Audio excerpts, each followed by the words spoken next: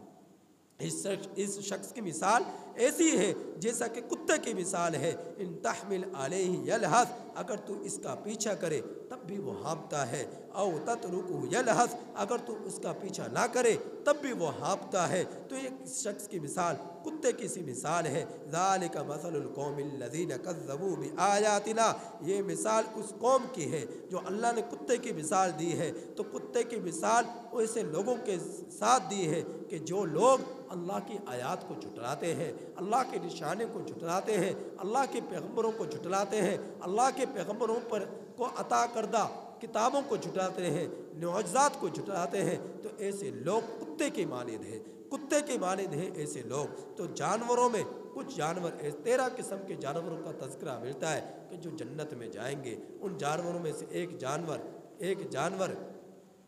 جانور اصحاب کہف کا کتا ہے، دوسرا جو ہے سلیمان علیہ السلام کے زمانے کا ہدہد ہے، تو ہدہد جانور پرندہ یہ بھی جنت میں جائے گا، اصحاب کہف کا کتا یہ بھی جنت میں جائے گا۔ اور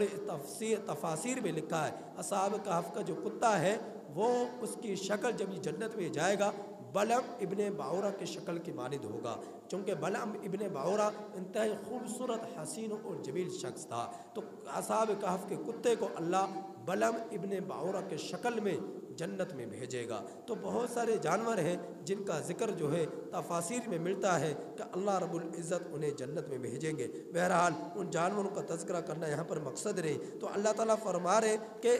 یہ جو ہے مثال ایسی قوم کی ہے جو ہماری آیات کو، نشانے کو جھٹلاتے ہیں۔ تو نبی کریم صلی اللہ علیہ وسلم کو مخاطب کرتے ہوئے فرمایا، اے میرے پیغمبر فقصص القصص، آپ ان لوگوں کے سامنے یہ قصے بیان کیجئے تاکہ یہ قصے سن کر، یہ حالات سن کر، یہ واقعات سن کر لعلہم یتفکرون، لوگ جو ہے شاید کہ غور و فکر کرے، عبرت حاصل کرے، اور لوگ جو ہے اس طرح لالچ اور حرص میں نہ پڑ جائے، دنیا کے چکر میں نہ پڑ جائے اور اب گمراہ نہ ہو جائے۔ ساء مثلا القوم الذین کذبوا بآیاتنا، یہ مثال ہے بری ایسی قوم کی جو ہماری آیات کو جھٹلایا کرتی ہے۔ وانفسهم كانوا یظلمون، اور اپنی جانوں پر آیات کو جھٹلا کر ظلم کیا کرتی ہے۔ من یہد اللہ فہو المہتدی، وہ شخص جسے اللہ ہدایت دینا چاہے وہی ہدایت پاتا ہے۔ ومن یضلل، اور جسے اللہ گمراہ کر دے فاولئک هم الخاسرون، سو یہی لوگ نقصان اٹھانے والے ہیں۔ سب سے زیادہ خسارے میں وہ شخص پڑا جسے اللہ نے گمراہ کر دیا، سب سے زیادہ صحیح تجارت اس شخص نے کی کہ جسے اللہ نے ہدایت دے دی۔ تو اللہ رب العزت ہی کے ہاتھ میں ہے ہدایت اور گمراہی، لیکن یہ ہدایت کس کو ملا کرتی ہے؟ جس کو اندر ہدایت کی طلب ہوا کرتی ہے۔ گمراہی کس کو ملا کرتی ہے؟ جو ہدایت کی طلب نہیں رکھتا، گمراہی کا راستہ خود اختیار کرتا ہے تو اللہ اسے گمراہ کر دیتے ہیں۔ تو گمراہ کرنے والی ذات بھی اللہ کی ہے، ہدایت دینے والی ذات بھی اللہ کی ہے، لیکن ہدایت اور گمراہی کے راستے کا چناؤ انسان خود کرتا ہے۔ جب خود یہ چناؤ کرتا ہے جو اللہ نے اسے اختیار دیا ہے، تو چناؤ کے بنا پر اللہ اسے جس طرح کو وہ چناؤ کرتا ہے اسی طرح کے اللہ رب العزت اسے عطا فرما دیتے ہیں۔ اگر ہدایت کے چناؤ کرتا ہے تو اسے ہدایت یافتہ بنا دیتے ہیں، اگر گمراہی کا چناؤ کرتا ہے تو اللہ اسے گمراہ کر دیتے ہیں۔ تو ہمیشہ اللہ رب العزت سے ہدایت پر استقامت کی دعا کریں کہ اللہ جو تو نے ہمیں ایمان دے دی، جو تو نے اسلام دے دیا، یا اللہ اب اس پر ہمیں استقامت عطا فرما۔ اسی لیے اللہ رب العزت سے یہ دعا کی جاتی ہے سورۃ الفاتحہ میں کہ اہدنا الصراط المستقیم، یا اللہ تو ہمیں سیدھے راستے پر چلا، کبھی گمراہ نہ کر۔ ہمیشہ یہ دعا کرتے رہنے چاہیے۔ اب سیدھا راستہ جب مل گیا، ایمان اور سلامتی والا راستہ، اب اس پر استقامت کی دعا کریں، یا اللہ اس پر ثابت قدم بھی رکھ، ایسا نہ ہو کہ ہمیں جو ہے بہت سے پہلے ایمان ہمارے قلوب سے نکل جائے، ایمان ہمارے سینوں سے نکل جائے، ہماری زندگیوں سے نکل جائے اور بہت